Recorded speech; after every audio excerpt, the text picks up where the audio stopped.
Oi pessoal, nós vamos para a aula 2 do livro 4. A aula passada eu expliquei cada grupo e cada função. Hoje eu vou fazer uma inversão.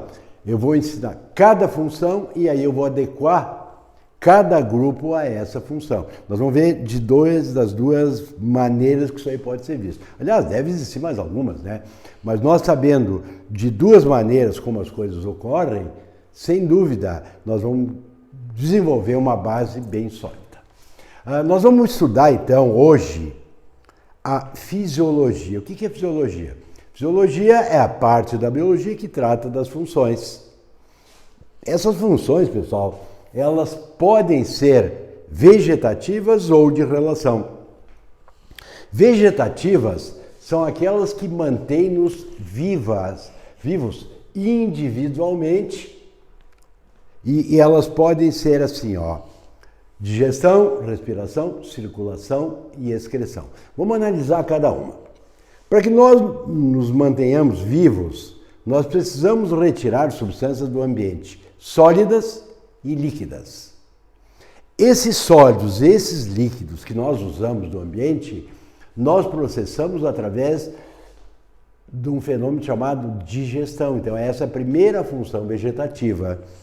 Quando nós precisamos de nutrientes, alimentos gasosos, aí nós vamos usar o nosso sistema respiratório. Só que o nosso sistema digestório, ele não leva os monômeros até as células. Ele leva só até o duodeno, primeira parte do intestino delgado. E aí alguém tem que levar do intestino até as células. E aí surge a terceira função vegetativa, que é a circulação, através do aparelho circulatório. Também os nutrientes gasosos não vão pelo nosso sistema respiratório até as células, vão só até os alvéolos. Lá alguém vai pegar esses nutrientes e vai levar até as células. Aí vem de novo o sistema circulatório. Só que aquilo que a gente absorve pela digestão, pela respiração e complementa com a circulação, não é tudo aproveitado. Então, nós geramos substâncias que nós vamos ter que eliminar. E aí, a eliminação dessas substâncias será feita pela excreção. Então, essas quatro são as funções vegetativas. Aí, nós temos que achar uma outra função que mantém a nossa espécie aqui, viva, através do tempo. E aí, nós chamamos esse grupo de funções de preservação da espécie. Isso é feito pelo aparelho ou pelo sistema reprodutor. Depois de garantida a nossa sobrevivência individual e a nossa sobrevivência coletiva, nós vamos nos relacionar com outros seres vivos. Aí nós vamos começar com as funções de relação. Primeira, a proteção. Como é que nós nos protegemos de bactérias, de protozoários, de fungos, de vírus que estão aqui no ambiente? Nós usamos o nosso sistema tegumentar, a nossa epiderme e as nossas mucosas. Se por acaso esse sistema tegumentar for rompido e um micro-organismo conseguir entrar no nosso íntimo celular, corrente sanguínea, aí nós vamos botar a funcionar o nosso sistema retículo endotelial, o nosso sistema imunológico. Então nós teríamos essas duas formas de defesa. Primeiro, não deixar o micro-organismo entrar. Se por acaso ele entrar, nós vamos atacá-lo com o nosso sistema imunológico. Também nós temos um outro sistema, um outro grupo de funções que a gente chama de sustentação. Quem é que cuida da nossa sustentação? É o nosso sistema esquelético. O sistema esquelético, pessoal, não são só os ossos, tá, pessoal? São os ossos mais as cartilagens. Isso aí forma o nosso sistema esqueletal. Depois vem a locomoção, que nós fazemos pelo sistema muscular, e aí nós temos as funções de percepção. Aqui, pessoal, eu estou fazendo uma coisa extremamente resumida, como se nós tivéssemos 5 maneiras de receber informações do ambiente. Na verdade, são só 5, né? Só na nossa pele nós temos a pressão forte, nós temos a pressão bem fraquinha, nós temos o calor, o frio, nós temos a propriocepção, que é o estado de repouso ou de movimento, e nós temos até a dor, que também nós percebemos usando a nossa pele. Então, na verdade, ao invés desses essas cinco formas de receber informações, nós vamos ver depois, numa próxima aula, que nós temos 12 sistemas de detectar informações que vêm para o ambiente para a gente saber com o que nós estamos tratando. Depois, pessoal, nós temos mais um grupo de funções em que todas as funções que eu citei ocorram de uma forma harmônica, ocorram interrelacionadas, e a isso nós chamamos de coordenação. A coordenação é feita por dois sistemas. O sistema nervoso, ou os sistemas nervosos, depois nós vamos estudar que a gente vai ter o sistema nervoso central, formado pelo encéfalo e pela medula, nós vamos ter o sistema nervoso periférico, formado pelos nervos cranianos e raquidianos, e nós vamos ter o sistema endócrino, as glândulas endócrinas que vão produzir os hormônios. Tá? Depois nós vamos dar mais detalhes, mas não será na aula de hoje, tá, pessoal? Antes eu vou dividir as funções de nutrição quanto a 3 formas de vida no planeta. São os autótrofos. O que é um ser autótrofo? É aquele ser que tem a capacidade de fabricar, de sintetizar o seu próprio alimento. Se eu pegasse todos os reinos, eu vou botar aqui, ó. Então nós temos o reino Moneras, onde nós encontramos as bactérias e as cianobactérias. Vou bem devagarinho, tá? Depois nós temos mais um reino, que é o reino dos protistas. Aqui nos protistas, pessoal, nós temos as algas e os protozoários. Depois vem os vegetais, depois os fungos e depois os animais. Quem são os autótrofos? Os autótrofos são algumas bactérias, todas as cianobactérias, todas as algas e todos os vegetais, certo? Depois nós temos os heterótrofos. Quem são ou quem somos os heterótrofos? Aqueles seres que não são ou que não somos capazes de fabricar o nosso próprio alimento, então nós recorremos a outros seres para obter esse alimento. Aqui eu vou encontrar quem? Os animais, os fungos, os protistas, os protozoários e algumas bactérias, tá? E nós temos uma terceira modalidade, que é aquele ser vivo que pode circunstancialmente fabricar o seu próprio alimento ou buscar alimento no meio. Então a gente vai chamá-los de mixótrofos. Então nós vamos ter assim, ó, a euglena, que nós estudamos na aula passada, lembram? Que a euglena era um ser que antigamente era classificado como um protozoário flagelado. Só que a euglena tem a capacidade de fazer fotossíntese à luz. E quando ela não está à luz, ela come alguns outros seres vivos. Então, como ela pode ser autótrofo e heterótrofo, ela é colocada como mixótrofo alternadamente.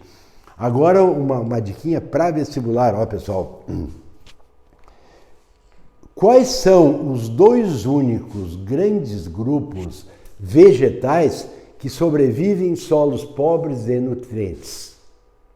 Responder já? Ó, primeiro grupo é um grupo de plantas chamadas leguminosas. Lembra disso? Leguminosa é toda planta que tem um fruto chamado legume, como o feijão, o soja, a própria vagem, o amendoim, a alfafa. Então, essas leguminosas, elas conseguem viver em solos pobres de nitratos. Por quê? Porque elas têm nas suas raízes bactérias do gênero Rhizóbio, bactérias nitrificadoras. O outro grupo de plantas que conseguem sobreviver num solo pobre de nitrato são as plantas carnívoras ou insetívoras. Por exemplo, a drósera, aqui no Rio Grande do Sul, nós temos a dionéia, temos a nepenthes, que são plantas, pessoal, que elas capturam animais para retirar desses animais os nutrientes nitrogenados.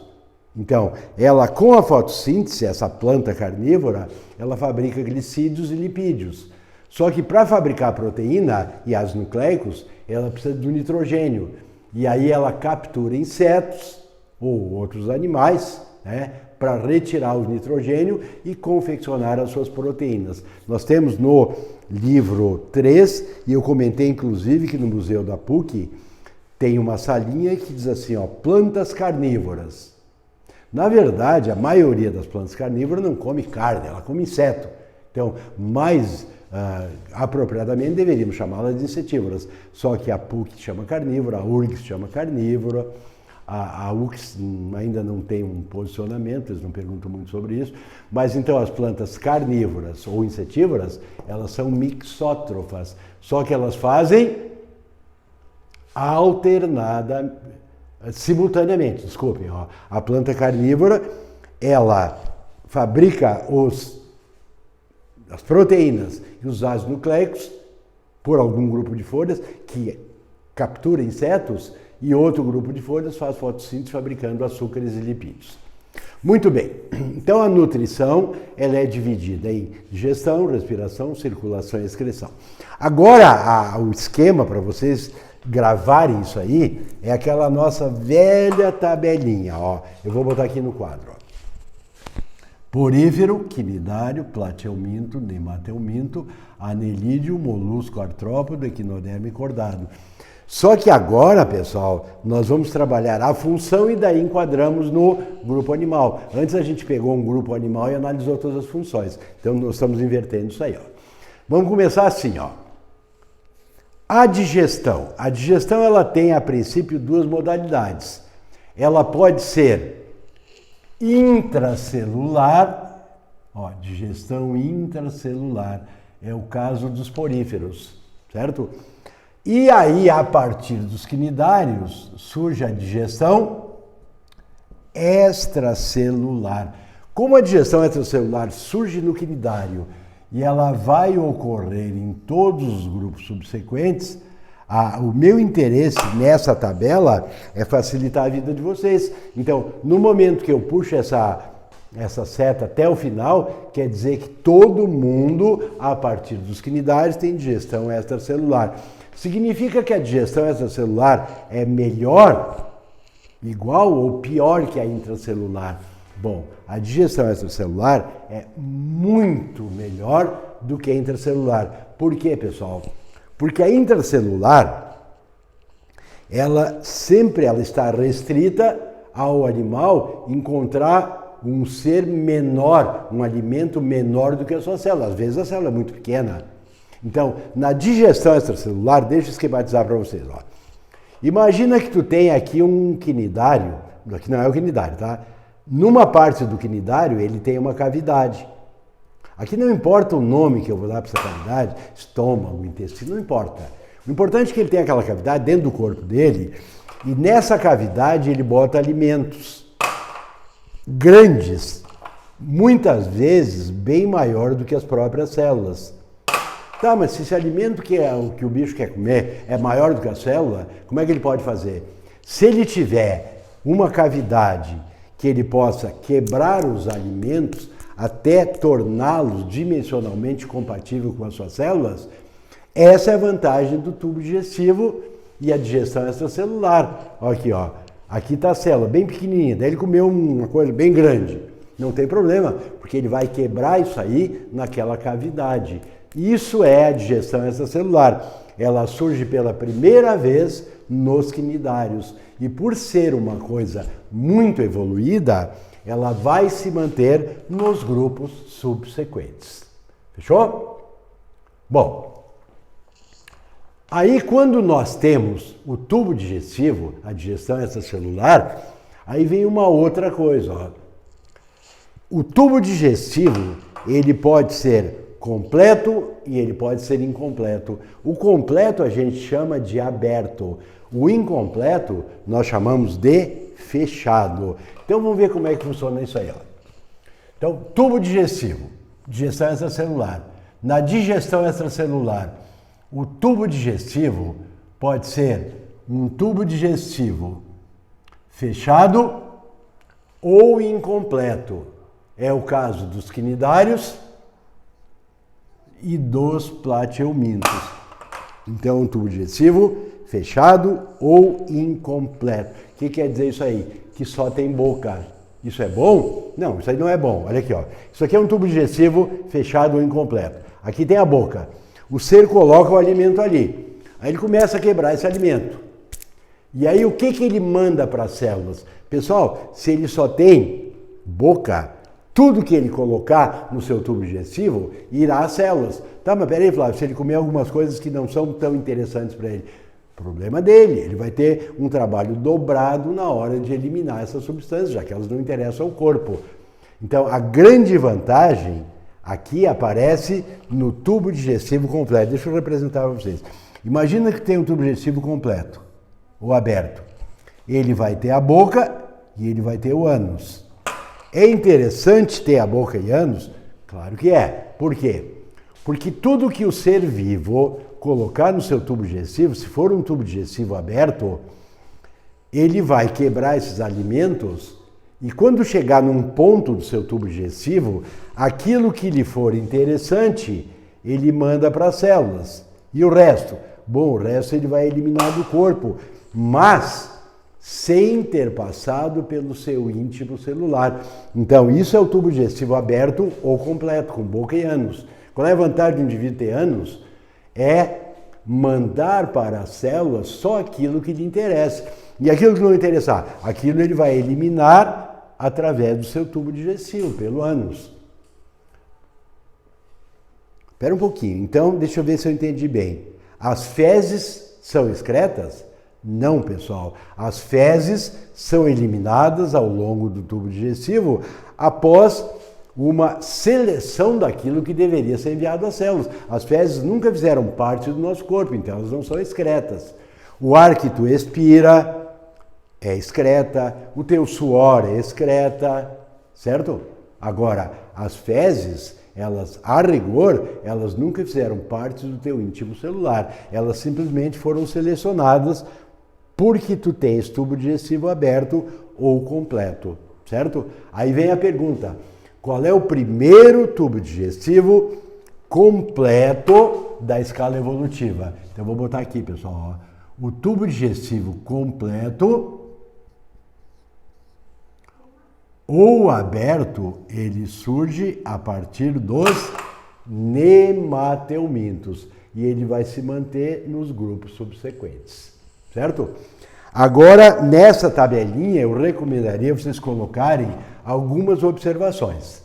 Eu colocaria uma observação para os plateumintos, um asterisco 1 para os anelídeos, asterisco 2, um para os moluscos, asterisco 3, e um para os equinodermas, como asterisco 4. Porque aí com essa tabelinha aqui, não precisa mais nada da digestão. Com isso aqui tu já está bem encaminhadinho, numa maneira assim geral, dos grupinhos em geral. Claro, quando a gente pegar a espécie humana, nós vamos ter que fazer uma análise mais detalhadinha. Vamos ver que asteriscos são esses aí, ó. Analisem comigo, ó. O quinidário tem digestão extracelular, só que o tubo digestivo deles é fechado. O plateuminto, a rigor, seria igual, ó. Ele tem digestão extracelular e tubo digestivo fechado. Só que tem alguns plateumintos que se adaptaram como parasitas. Isto é, eles vivem no intestino de um hospedeiro. Como lá no intestino os alimentos já podem estar em fase final de hidrólise, de quebras, esses plateumintos parasitas, eles não precisam de tubo digestivo. Então, esse asterisco 1, eu colocaria assim, ó. Nos plateumintos parasitas do trato intestinal, tubo digestivo ausente. Nos que não são parasitas, como a planária, aí tu pega a regra geral, ó. Tubo digestivo fechado ou incompleto. Tá, depois, no nemateuminto, tubo digestivo completo, aberto. No anelídeo, eu colocaria a observação, o que o anelídeo tem de diferente dos demais grupos? Que só vai reaparecer dentro de um grupo de cordados chamado aves, é a moela, tá? Então coloque aí como uma característica importante do anelídeo a moela. O molusco não tem moela, mas alguns moluscos têm uma coisa que se assemelha à moela, para diminuir o tamanho dos alimentos, que a gente chama de rádula. E aí nos equinoderma, pessoal, ali tem um monte de observações. Então vamos fazer asterisco 4.1, 4.2, 4.3. 4.1. Vocês já olharam o braço de uma estrela do mar por baixo? Tem uma série de, como se fossem pelinhos, na verdade, aquilo ali são pés, que a gente chama de pés ambulacrais.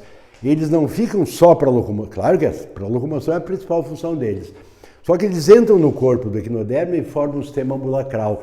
O sistema ambulacral do equinoderma serve para a digestão, a respiração, a circulação, além da locomoção. Então bota ali a observação, asterisco 4, 4.1, sistema ambulacral no equinoderma. No equinoderma também, claro que é uma coisa que cai muito pouquinho, mas é bom vocês terem no livrinho de vocês, ó. Eles têm como se fosse uma duchinha, certo? Só que a ducha, a água sai por aqui. No equinoderma, lembra uma ducha, só que a água entra por ali. E por aquele sistema ali, a água vai ser mandada com os alimentos para a célula. Isso aí é exclusivo dos equinodermas. A gente chama de placa madrepórica ou madreporito. É daquelas questões que eu falo para vocês que eles dão uma coluna de grupos animais e uma coluna de funções. Aí eles botam madreporito. Que animais eu tenho que achar para relacionar com o madreporito ou a placa madrepórica? Eu tenho que botar o equinodermas. No equinoderma também tem mais uma coisa que lhe é exclusiva, que é o que nós chamamos de lanterna de Aristóteles. O que é a lanterna de Aristóteles? São duas fileirinhas de ganchos quitinosos. E para que são? Dentes quitinosos, desculpa. E para que são os dentes? Claro que são para triturar os alimentos. Então seria mais uma adaptação dos equinodermas. Então tu pode botar 3 asteriscos no equinoderma. Tu pode botar o sistema ambulacral, a placa madrepórica, ou madreporito, e a lanterna de Aristóteles. Certo, pessoal? Aí a gente vai agora abandonar aquela escala ali e nós vamos trabalhar com a digestão nos vertebrados. Para ser mais exato, pessoal, agora eu vou me preocupar com a digestão do homem, certo? Então eu começo assim, ó, eu vou botar o trajeto dos alimentos no interior do corpo humano. Então os alimentos vão entrar pela boca, vão para a faringe, da faringe vão para o esôfago, do esôfago vão para o estômago, aí eles vão para o intestino delgado. Começa no duodeno, no jejuno e no íleo. E daí vem o intestino grosso, pessoal. O intestino grosso vai começar com o seco. Tem tudo aqui, ó. Aí vem o cólon, ascendente, transversal e descendente. E depois vem o reto. Tá, pera aí, Flávio, deixa eu ver se eu entendi. Eu tenho que aprender o que acontece em 3, 4, 5, 6, 7, 8, 9, 10, 11, 12 partes do tubo digestivo. Não, na verdade a digestão, ela ocorre só em 3 partes. Ó. A digestão ocorre na boca, ela ocorre no estômago e ele ocorre no duodeno. É só isso que tu tem que saber sobre a digestão. Bom, depois que eu terminar a digestão, eu vou dar a respiração. Aí eu vou botar, isso aqui é o trajeto do tubo digestivo. Aí quando eu botar o trajeto do sistema respiratório, eu vou botar aqui, ó, narinas, fossas nasais, faringe vai aparecer de novo.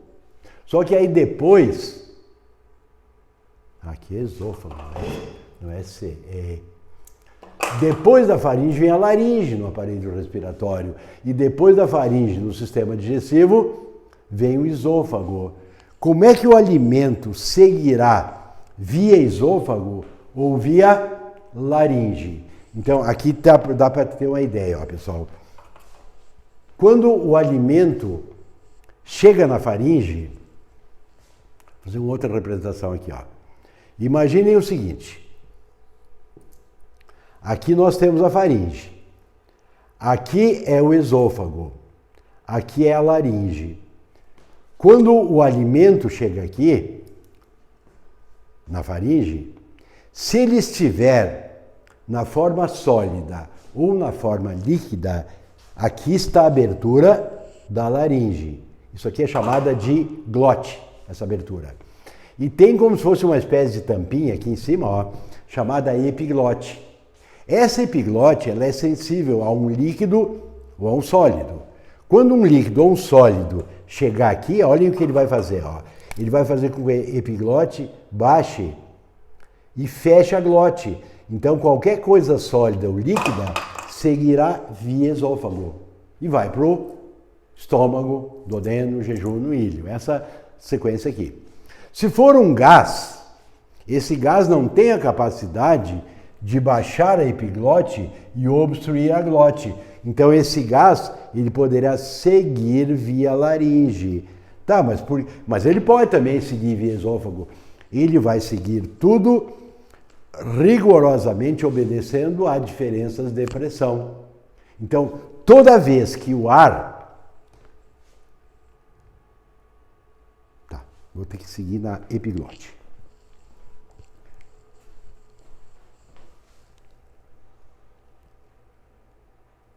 Bom, então, pessoal, quando o alimento chega aqui, ele poderia seguir pelo esôfago ou via laringe. Tudo vai depender de quê? Do estado físico desse alimento. Se ele for sólido ou líquido, ele fará com que essa tampinha que tem aqui, ó, na abertura da laringe, que é a glote, a epiglote, que é essa válvulazinha, ela vai baixar e vai obstruir a glote. Então, qualquer coisa sólida ou líquida, obrigatoriamente seguirá pelo esôfago. Se for um gás, esse gás poderia seguir pelo esôfago ou pela laringe, mas ele sempre vai depender de quê? De diferenças de pressão. Então vamos imaginar o seguinte, pessoal. Aqui nós temos o nosso tórax, tá? Aqui nós temos o abdômen. Quem separa o tórax do abdômen é um músculo. O nome desse músculo é diafragma. Depois eu vou voltar isso aí na aula de respiração. Mas se você entender, ele já está bem bom. Ó. O detalhe é o seguinte, pessoal. O tórax, ele tem mais ou menos essa configuração. Ele é um arquinho. Então, quando a gente inspira, a impressão que algumas pessoas podem ter é que o diafragma suba. Quer ver? Ó? Fique acompanhando comigo aqui. Ó. Eu vou inspirar. Ó. Então eu tive a impressão que o diafragma subiu, mas é só uma impressão, pessoal. Na verdade, o que acontece é isso aqui, ó. O diafragma, ao contrair, ele baixou. No momento que ele baixou, ele aumentou o volume da caixa torácica. O volume e a pressão, eles são inversamente proporcionais. Então, no momento que aumenta o volume, a pressão diminui. Então imagine assim, ó, a pressão das minhas cavidades e a pressão ambiental estão equilibradas. Num determinado momento, eu vou inspirar, ó, baixou o meu diafragma, o volume da minha caixa torácica aumentou. No momento que o volume da caixa torácica, eu estou insistindo bastante porque é torácica com C, não é com X, tá, pessoal? É muito comum o cara tentar botar a torácica com X e pode perder uma questão na prova de português. Torácica com C. Então, quando o volume da caixa torácica aumenta, a pressão diminui. Até então, essa pressão estava equilibrada com a pressão ambiental. Agora, já que essa pressão aqui diminuiu, já que o volume aumentou, a pressão ambiental ficou maior. Ficando maior a pressão ambiental, ela fará com que o ar entre nos nossos pulmões. Aí ocorre a hematose, e aí o que a gente vai fazer? Nós vamos expirar. Ao expirar, o diafragma volta à sua posição original. Diafragma intercostais, porque não é só diafragma. Aí, no momento que o diafragma volta à sua posição original, ele faz com que o volume diminua. Diminuindo o volume interno, aumentou a pressão. Aí essa pressão interna agora está maior, ela fará com que o ar saia dos pulmões através da expiração. Tá, pessoal? Então, tudo isso aqui, ó, o alimento seguirá via esôfago, graças a essa tampinha, tá? A epiglote, e o ar seguirá via laringe por diferenças de pressão, certo? Aí, então, voltando então para a digestão, ó, da faringe vai para o esôfago, do esôfago para o estômago, aí vai para o duodeno, jejum, ilho, seco, colo e reto. Agora, aonde acontece alguma coisa importante em termos de digestão? Bom, em primeiro lugar, pessoal, vamos começar assim, ó. Vamos supor que nós estamos fazendo estamos nos nutrindo de um sanduíche. O que nós vamos encontrar nesse sanduíche? Nós vamos encontrar pão, que é amido. Nós vamos botar um presuntinho ali para ter proteína. Nós vamos botar um queijinho ali para ter lipídios. O que disso aqui será digerido na boca? Pessoal, questão de prova. Ó. O único alimento que sofre transformações químicas na boca é um polissacarídeo chamado amido. Tá, pessoal? Então, o único alimento que sofre qualquer quebra em nível celular, em nível bioquímico, é o amido. O amido é digerido na boca e é transformado, já que o amido é um polissacarídeo, ele vai ser quebrado em disacarídeo, que é um açúcar um pouco menor. Esse disacarídeo é chamado de maltose. Vocês devem lembrar do livro 1 quais são os disacarídeos. Maltose, lactose e sacarose. Bom, o alimento que quebra na nossa boca, por ação da saliva, é o amido. A maltose não, a sacarose não, as proteínas não, os lipídios não. Tá? Então, o único alimento que sofre transformações químicas na boca é o amido e ele é quebrado pela amilase salivar, também chamada de ptialina. E aí esse amido é transformado em maltose. É a única coisa que quebra na nossa boca. É a única coisa que é digerida na nossa boca. Aí, então eu vou botar aqui, ó, amilase, única enzima da saliva.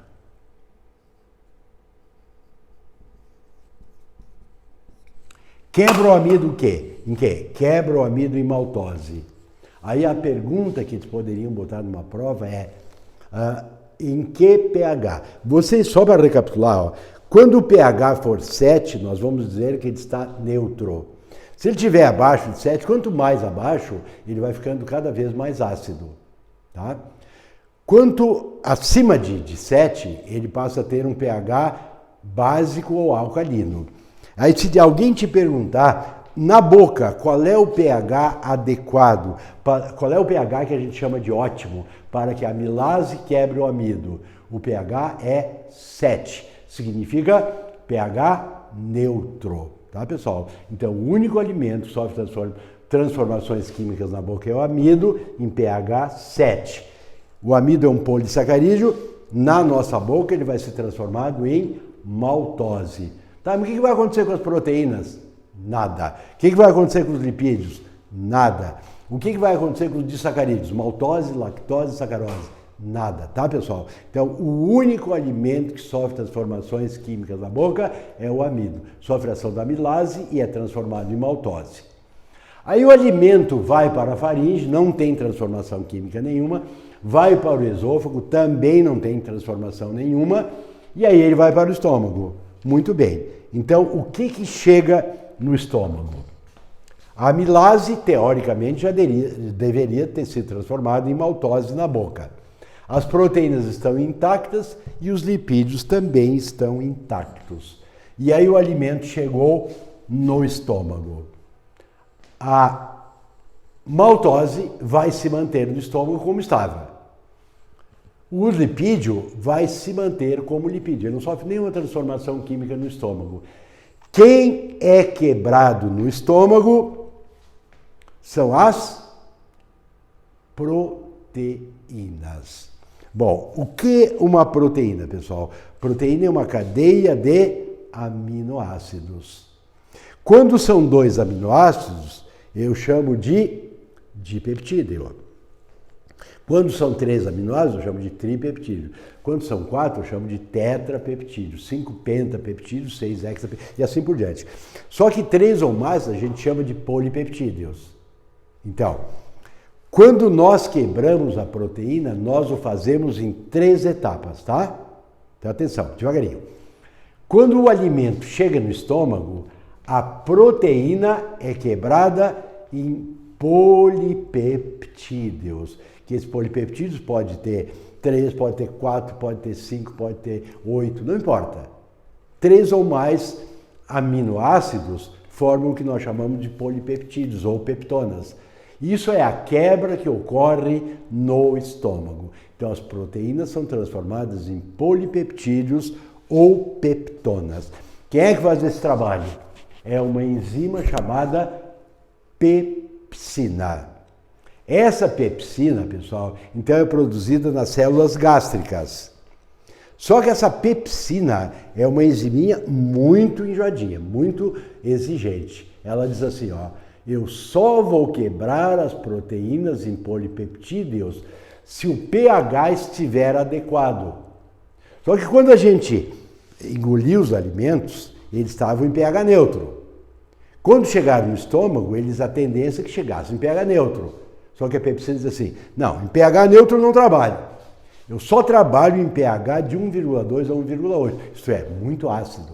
Nos vestibulares, o pessoal achou por bem facilitar a vida de quem está fazendo vestibular e eles arredondaram para 2. Tá? Então, o pH ideal, o pH ótimo para que a pepsina transforme proteínas em polipeptídeos ou peptonas é 2.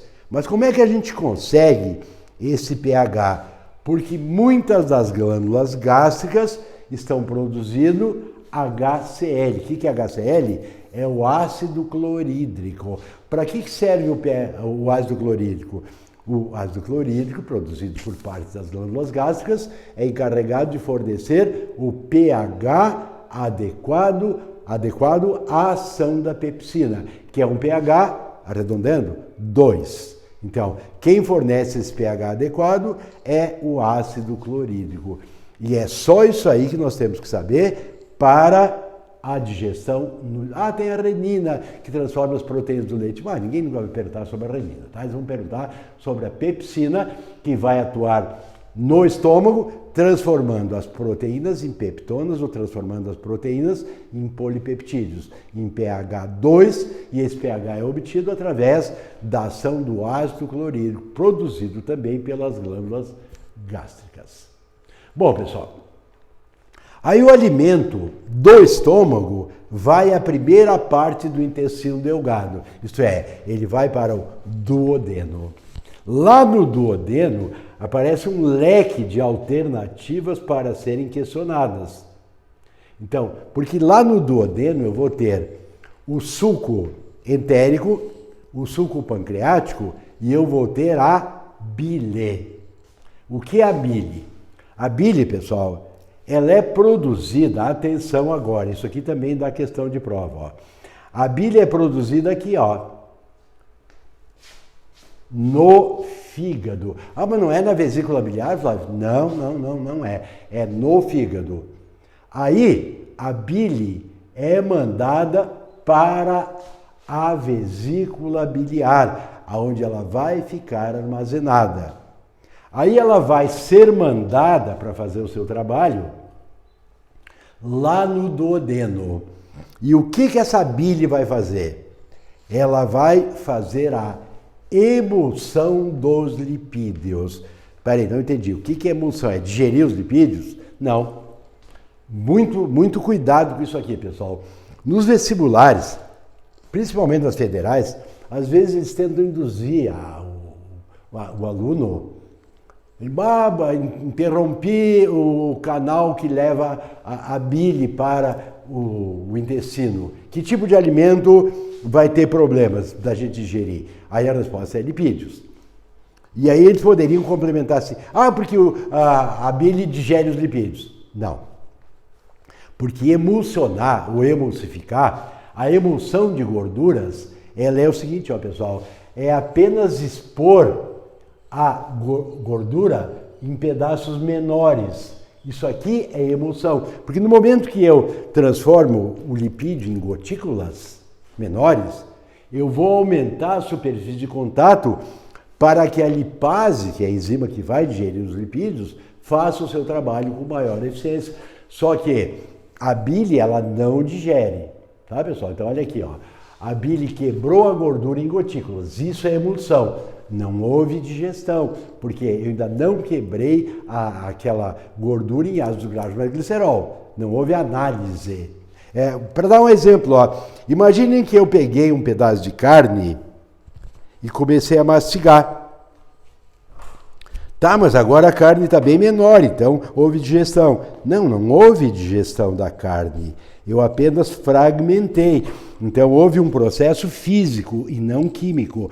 A emulsão, pessoal, só para vocês entenderem, ela é um processo físico. A gordura continua ali. Ela não foi transformada em ácido graxo mais glicerol. Não houve a hidrólise, tá, pessoal? Quem vai fazer a hidrólise do lipídio é a lipase. Aí sim, ó. Aí a lipase vai transformar a gordura em ácidos graxos e glicerol. Aí sim, aí ocorrerá a hidrólise.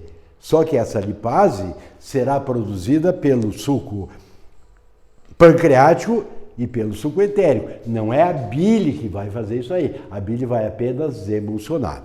Muito bem. Mas é tudo lá no duodeno. Então lá no duodeno vai atuar a bile, que vai emulsionar as gorduras. E outra coisa.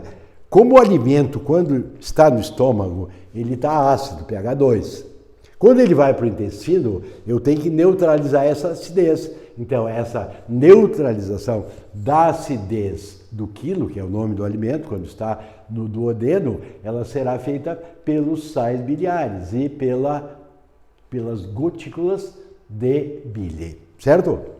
Bom, aí o suco pancreático, ele vai ter a amilase, que vai digerir. Mas o amido não tinha se digerido na boca. Se a gente não deixar o tempo suficiente, nós não vamos conseguir digerir todo na boca. Então nós temos mais uma reserva para o suco pancreático, que também vai produzir a amilase. O suco pancreático vai produzir a lipase, que vai quebrar os lipídios, e ele vai produzir a tripsina. Lembra que lá no estômago, a pepsina transformou a proteína em polipeptídeos, peptonas? Pois agora a tripsina do suco pancreático vai transformar os polipeptídeos ou peptonas em di e tripeptídeos, que são grupamentos de aminoácidos de menos número, né, de 2 ou 3 aminoácidos, certo? E aí o alimento vai ser submetido ao suco entérico. Suco entérico é o mesmo que suco intestinal, porque entero é intestino. Logo, suco entérico e suco intestinal é a mesma coisa. O suco intestinal, pessoal, ele vai fazer a terceira parte da digestão das proteínas. Vou fazer bem devagarinho, ó. A proteína é quebrada pela pepsina no estômago, aí o suco pancreático quebra os polipeptídeos em ditripeptídeos. E aí no suco entérico eu tenho a erepsina, que vai transformar os tripeptídeos e os dipeptídeos em aminoácidos. Lá no suco entérico eu vou ter a lipase, que também vai fazer a transformação, a quebra dos lipídios e ácidos graxos de glicerol. E eu vou ter no suco entérico as disacarases. O que são disacarases? São as enzimas que quebram os disacarídeos. Lembram quem são os disacarídeos? Maltose, lactose e sacarose. Então, eu vou dizer bem devagarinho, ó. A maltose é um disacarídeo que é quebrada pela maltase do suco entérico. E aí, por ação da maltase do suco entérico, a maltose vai ser transformada em glicose mais glicose. Bem devagarinho. Aí lá no suco entérico eu tenho a lactase, que vai transformar a lactose em glicose mais galactose. E eu tenho também no suco entérico a sacarase, que vai transformar a sacarose em glicose mais frutose. E aí terminou a parte química da digestão. Aí os alimentos vão ser absorvidos, mas já na forma de monômeros. O que aconteceu com as proteínas? Foram transformadas em aminoácidos, que é o monômero da proteína. Os lipídios foram transformados em ácidos graxos mais glicerol, que são os monômeros dos lipídios,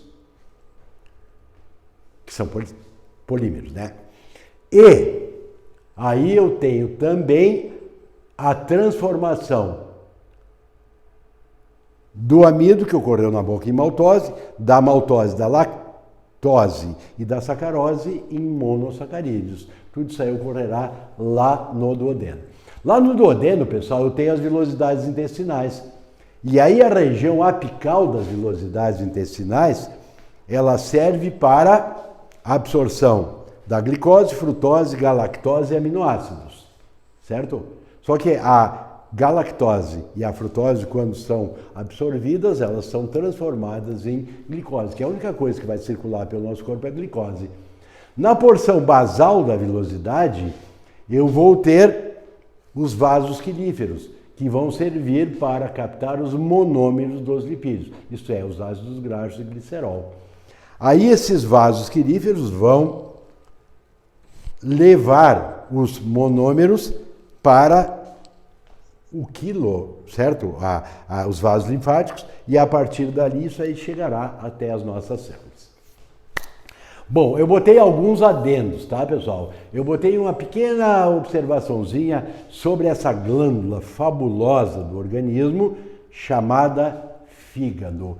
O que o fígado faz? Bom, o fígado faz um monte de coisa. Uma nós vimos agora.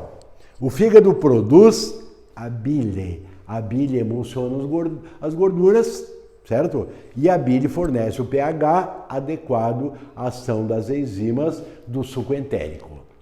Também lá no fígado, nós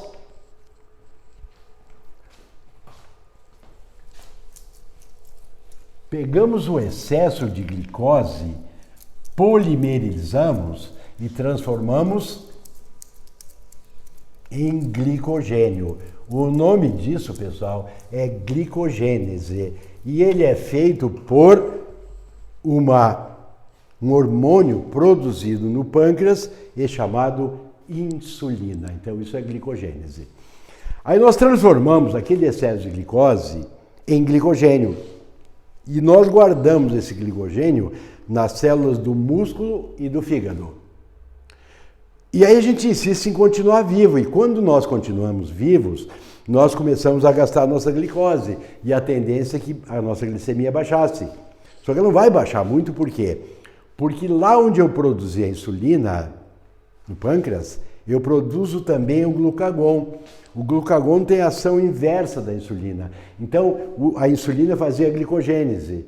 O glucagon vai fazer a glicogenólise. Isto é, transformação do glicogênio em glicose. E aí eu vou usando essa glicose para manter a minha glicemia normal, certo? Então, tudo isso aí é feito no fígado. Também quando eu tenho uma hemácia que não está sendo eficiente no meu corpo, eu vou degradá-la. E aí eu vou quebrar a hemoglobina em bilirrubina e biliverdina. Tudo isso aí é feito no fígado. Tá, pessoal? Também veja o seguinte, ó. Quando eu quebro um açúcar, eu produzo gás carbônico e água, substâncias facilmente eliminadas. Quando eu quebro um lipídio, mesma coisa, produzo gás carbônico e água. Só quando eu quebro a proteína, eu transformo em aminoácido. O aminoácido é nitrogenado. Então, antes de quebrar um aminoácido, eu tenho que desaminá-lo, tirar o grupo amina, tirar o grupo nitrogenado. E aí, quando eu desamino um aminoácido, eu produzo amônia. Só que a amônia é muitíssimo tóxica. Então, eu pego 2 moléculas de amônia e junto com uma de gás carbônico formo ureia. Essa ureia é menos tóxica, embora seja tóxica, mas o importante é eu transformar a amônia em ureia. Isso também é feito no fígado e é chamado de ureogênese. Mais uma coisa, pessoal, no fígado nós armazenamos a vitamina B12, que ela evita a anemia perniciosa, e nós também armazenamos a vitamina A, que evita problemas de visão, como xeroftalmia e como a hemeralopia. Também no fígado, nós vamos fazer a detoxificação ou a desintoxicação do sangue. Isso é, nós vamos retirar todas as substâncias que poderiam nos intoxicar e o fígado vai retirá-las e vai mandar para os nossos órgãos de excreção. Bom, para terminar a parte da digestão, eu botei mais alguns apêndices, mais 3 para ser mais exato. Eu comecei com um apêndice sobre as vitaminas. As vitaminas, pessoal, elas começaram a ser usadas ainda na época das navegações, certo? Um almirante da Marinha Inglesa, chamado James Lind, para evitar uma doença que acometia as tripulações, pessoas ficavam muito tempo no mar, ele recomendava frutas cítricas, porque ele dizia, o domínio público na época dizia assim, as frutas cítricas espantam os espíritos da peste do mar. Na verdade, depois descobriu que não havia peste do mar nenhuma, era simplesmente falta de vitamina. No caso aqui, pessoal, é a vitamina C, que está nas frutas cítricas. Bom, não se sabia ainda nada sobre vitaminas, só que usando fruta cítrica espantava os espíritos da febre do mar. Bom, aí aconteceu o seguinte, pessoal. A ilha de Java, em 1890, era uma das 2 prisões de segurança máxima do mundo. Era Alcatraz, que teoricamente ninguém teria escapado, embora haja controvérsia, talvez uma pessoa tenha escapado de Alcatraz. Só que na ilha de Java, nunca ninguém escapou. Também dizem, no cinema eles trazem, um cara conseguiu escapar, mas não há prova disso aí. E lá nessa ilha de Java, que era administrada pelos ingleses, né, eles tinham um problema muito grave que era suicídio. E aí eles mandaram para lá um médico chamado Eichmann. E o Eichmann começou a melhorar as condições sanitárias porque ele era médico, então ele dizia assim, não, eles são prisioneiros, estão cumprindo a pena deles, mas não tem que deixá-los como se fossem bichos, né? Então o James Lind começou a desenvolver estudos sobre a vitamina D.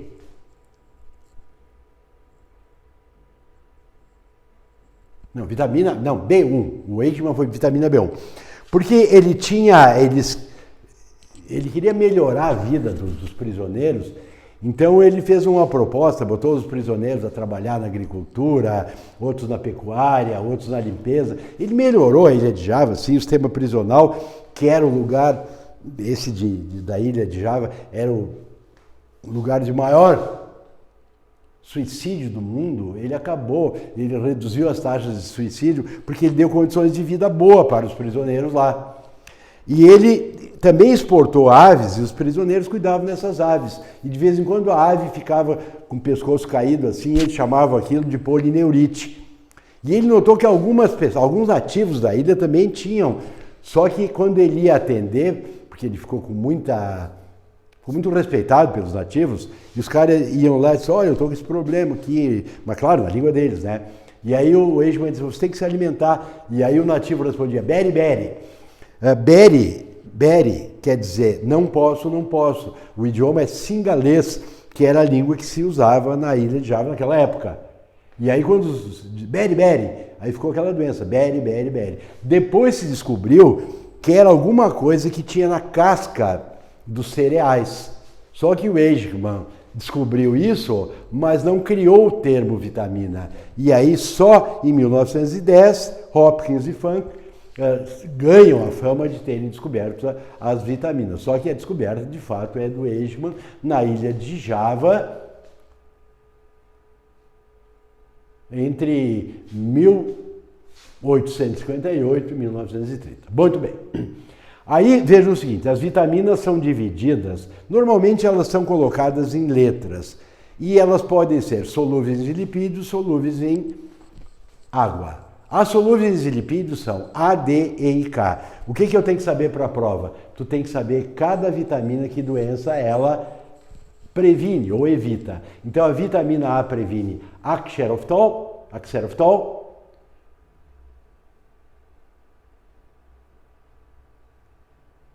e a vitamina é axeroftol, previne xeroftalmia e hemeralopia. Xeroftalmia, xerox é seco, então o olho fica ressequido, né? E com o tempo pode levar o indivíduo à cegueira. E a hemeralopia é cegueira noturna, isso aí não é problema assim é problema de adaptação a uma variação de obscuridade. Quando nós estamos num ambiente muito iluminado, nós estamos decompondo muita rodopsina e opsina mais retinol. Quando a gente vai para um ambiente menos iluminado, a velocidade diminui. Volta para o ambiente iluminado, a velocidade aumenta. Isso aí, alguns segundinhos ou frações de segundo, nós demoramos para nos adaptar. A falta de vitamina A leva à hemeralopia, que é quando começa a escurecer, a pessoa perde a visão. Clareia, a pessoa perde a visão de novo. Isso é, ela não se adapta à velocidade de decomposição da rodopsina. Daí tem a vitamina D, essa aí muita gente está hoje afirmando, eu não vou insistir nisso, mas inclusive recebi mensagens de biólogos e de químicos, há 2 semanas atrás, que a vitamina D tem inclusive dá uma maior resistência, inclusive a Covid. Como eu não tenho, essas fontes não são de doutores, não são de pessoas que vivem em função da área de saúde, são químicos ou biólogos, não médicos. Então, eu só vou citar que eu recebi esses. Então, vitamina D, eu já tenho informações que ela previne mais de 150 doenças, né? Para vestibular, ela previne contra a falta de vitamina D, o calciferol. Leva, então, ao raquitismo. A vitamina E leva à esterilidade e a vitamina K leva a hemorragias. Então ela é conhecida como vitamina anti-hemorrágica. Essas aqui são as solúveis em lipídios, são as lipossolúveis. Depois eu tenho as hidrossolúveis, pessoal. A B1 é aquela que eu lhes falei, do beriberi, né? Que o Eichmann descobriu na ilha de Java, só que ele não deu nome. Isso aí só vai ser descoberto que é uma vitamina mais adiante, depois que o Hopkins e Funk descobriram as vitaminas. Aí eu tenho a vitamina B2, previne a queilose, feridinhas dos cantos da boca e problemas gastrointestinais, não caem em vestibular, né? Aí eu tenho a vitamina B6, que previne a dermatite, também não é importante. A B12, cianocobalamina, ela previne a anemia perniciosa, que leva o indivíduo a uma fraqueza. É um dos tipos de anemia, né? Depois eu tenho o fator PP, que isso aqui vem de Pellagra Preventive Factor, PPF, que depois, se a gente traduzir, ficaria fator preventivo da pellagra. A pellagra é a doença dos 3Ds, dermatite, diarreia e demência. Essa aqui, ó, a fator PP, ou PPF, ela traz toda a sintomatologia de falta de vitamina B1, B2, B6 e B12, só que vem tudo junto. Então, essa doença é chamada de pellagra. Aí, B9, que é a B9, é o ácido fólico, previne anemia também. Aí tem a vitamina C, que é o ácido ascórbico, é aquela da época das grandes navegações, previne o escorbuto. E aí nós temos a biotina, que também previne dermatite e a queda de cabelos, certo? Aí eu botei um outro apêndice aí, ó, que é a digestão nos ruminantes. Qual é o trajeto no tubo digestivo dos ruminantes? Imagina que tu está vendo uma vaquinha, ela está pastando. Aí ela pasta, engole, mas não mastiga. Ué, mas ela está engolindo, está mandando para onde esse alimento? Na verdade, ela não está engolindo. Ela está mandando o alimento para a pança, para o rumen. Porque o estômago de uma ave tem pança, barrete, folhoso, coagulador. São 4 câmaras. Lá na pança, ele vai, porque ele comeu, o ruminante, ele comeu capim, celulose. Ele não tem celulase. Então ele manda o alimento para a pança, aonde num processo chamado de mutualismo existem micro-organismos que vão digerir a celulose da grama e transformar em maltose.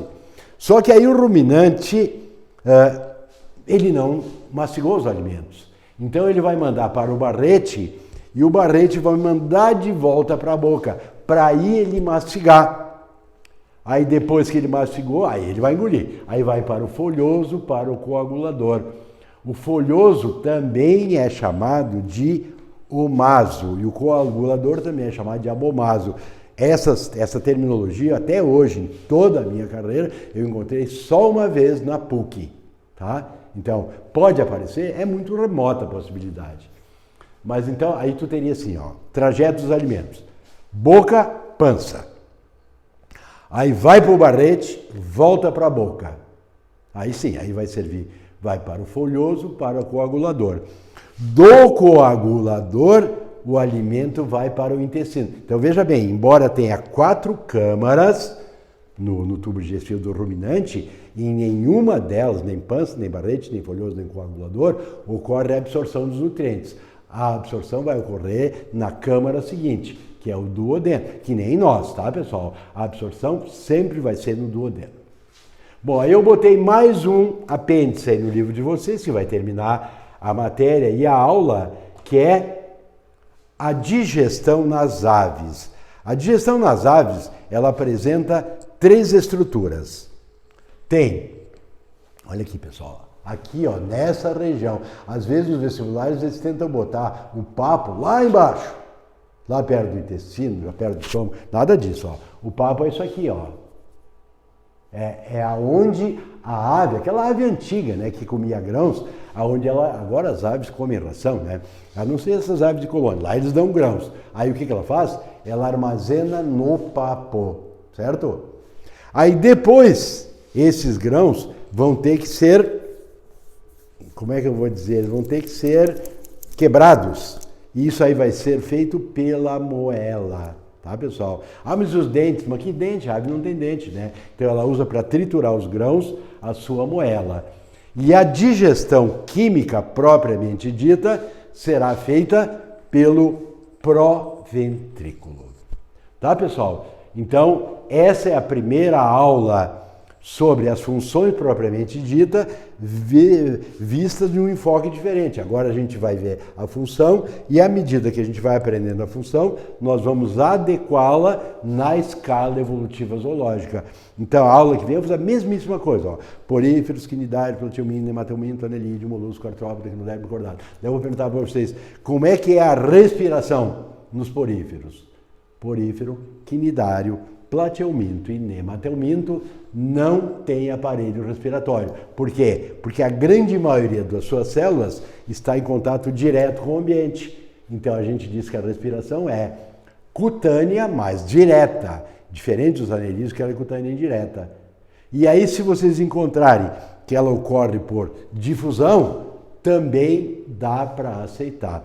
Se eles quiserem fazer diferença, eu já vi isso em livros de 2º grau, que os caras botaram porífero e quinidário é por difusão, plateuminto e nematelminto é cutânea direta. E eu confesso para vocês que eu vi 2, 3 livros que tem isso aí, e eu fiquei muito curioso para ver qual era o critério que eles usavam, porque para mim é a mesma coisa. Então, eu só citei isso aqui porque, para mim, cutânea direta e respiração por difusão é a mesma coisa. E é o mesmo que eu dizer assim, ó, não tem sistema respiratório. Por quê? Porque a grande maioria das células está em contato direto com o meio. E aí, na aula que vem, eu vou botar todos os filos ali. Quando tiver grupos que, porque na respiração, por exemplo, nos artrópodes, eu vou ter que um tipo de respiração para inseto, outro para crustáceo, outro para aracnídeos, depois quilópodes, diplópodes, repete dos insetos, mas é só para vocês terem uma ideia de como nós vamos focar essa matéria na próxima aula daqui a uma semana. Tá, pessoal? Vamos manter o nosso distanciamento dentro das nossas possibilidades, ninguém faz milagre, né? Mas vamos, se possível, evitar aglomerações. Essa semana, agora no final da semana passada, uma festa aqui perto envolveu aproximadamente 500 pessoas. A grande maioria delas sem uma máscara de proteção. Aí não tem como tu terminar com essa pandemia, né? Se ninguém, ou se muita gente não estiver ajudando, o nosso futuro ele é negro, né? É difícil, é complicado. Então, vocês são pessoas mais esclarecidas, mais cultas, e que a grande maioria de vocês vai para uma área médica, já comece a exercer sua medicina assim, ó, nada de reunião de muita gente, nada de sair sem máscara, nada de frequentar ambientes com muito mal, eu gosto do mercado, mas está sempre cheio, daí eu vou dar uma banda, não vai dar banda, nada, tia, fica em casa, não vai a mercado. Eu sei que tu é uma pessoa extremamente saudável, jovem, um sistema bem rápido de proteger o teu corpo contra micro-organismos. Só que agora, pessoal, existem pessoas jovens, pessoas sem comorbidade, sem problema nenhum anterior e que já sofreu efeitos dessa Covid. Então, é a velha história, né? Cautela e canja de galinha nunca fizeram mal para ninguém. Canja de galinha nem bem, né? Mas vamos evitar essas aglomerações, eu não estou sem máscara, mas já vou sair daqui, já vou voltar minha máscara, tá? Um beijão para vocês, um bom fim de semana, falamos semana que vem. Tchau, tchau.